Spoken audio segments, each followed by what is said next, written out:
Des personnes en bonne santé et en harmonie avec la nature, c'est ainsi que nous imaginons une vie heureuse.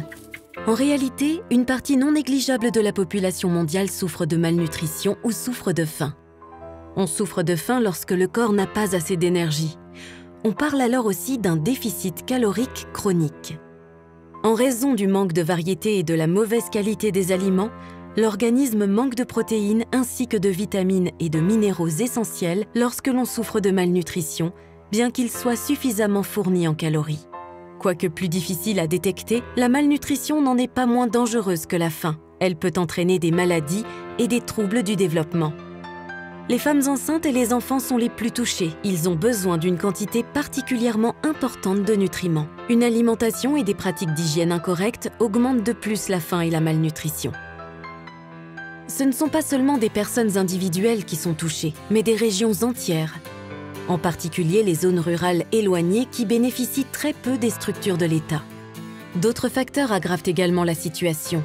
Un taux de natalité élevé, des conflits locaux ou zones de guerre, et les effets du changement climatique. Les risques naturels tels que les fortes pluies ou les sécheresses sont de plus en plus fréquents et entraînent de mauvaises récoltes.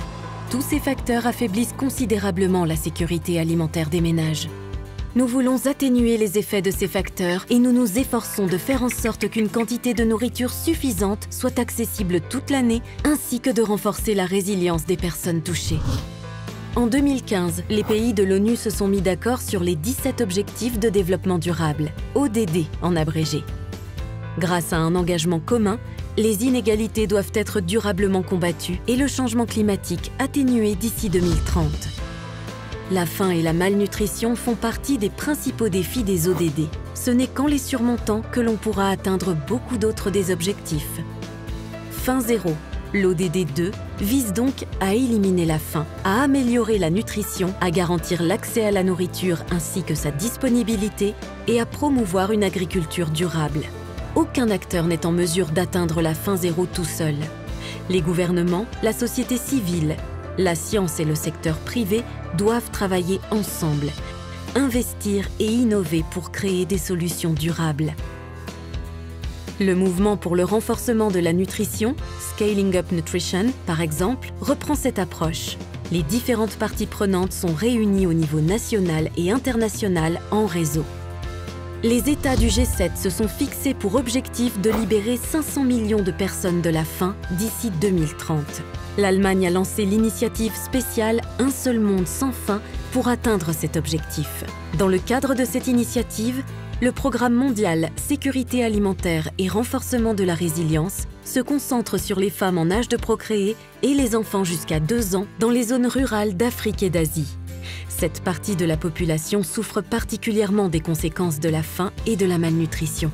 Le développement mental et physique des enfants qui ne sont pas suffisamment bien nourris au cours des 1000 premiers jours de leur vie en est fortement compromis. Seul un corps sain peut développer pleinement son potentiel.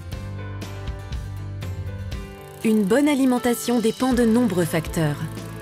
Des secteurs tels que l'agriculture, l'hygiène, la santé et la sécurité sociale doivent s'imbriquer afin de garantir que les personnes puissent manger suffisamment et sainement toute l'année. C'est ce que nous appelons une approche multisectorielle. La stratégie de ce projet à niveau global comprend donc, par exemple, des mesures de formation sur les techniques agricoles et la préservation des aliments riches en nutriments, à l'hygiène, notamment dans la préparation des aliments, et à une alimentation adéquate des enfants au cours de leurs 2 premières années de vie, ainsi que des mesures pour la sécurité financière des ménages et l'accès aux aliments les plus essentiels. Diverses formations transmettent les connaissances qui manquent sur une alimentation saine et sur la mise en œuvre individuelle. Il est fondamental pour le succès des mesures que les hommes et les femmes aient les mêmes droits et responsabilités. Nous atteignons les personnes touchées par la faim et la malnutrition par le biais d'un large éventail de moyens de communication tels que la radio, la télévision, le téléphone, les SMS ou des formats numériques comme la formation en ligne. Des partenariats avec les chefs de villages locaux et les célébrités locales font mieux comprendre l'importance d'une alimentation saine. Si les approches au niveau des villages se sont avérées efficaces, elles sont ancrées dans des stratégies ou des législations suprarégionales. La coopération avec les différents acteurs politiques permet ainsi de mieux prendre en compte le thème de la nutrition dans la politique des pays respectifs. La sécurité alimentaire et la qualité de la nutrition se sont manifestement améliorées dans un nombre de nos zones de projet depuis 2015. Ce sont surtout les ménages qui bénéficient de mesures régulières et diverses. Ce n'est que par un engagement commun que nous pourrons atteindre les objectifs de l'Agenda 2030 et libérer des millions de personnes de la faim et de la malnutrition.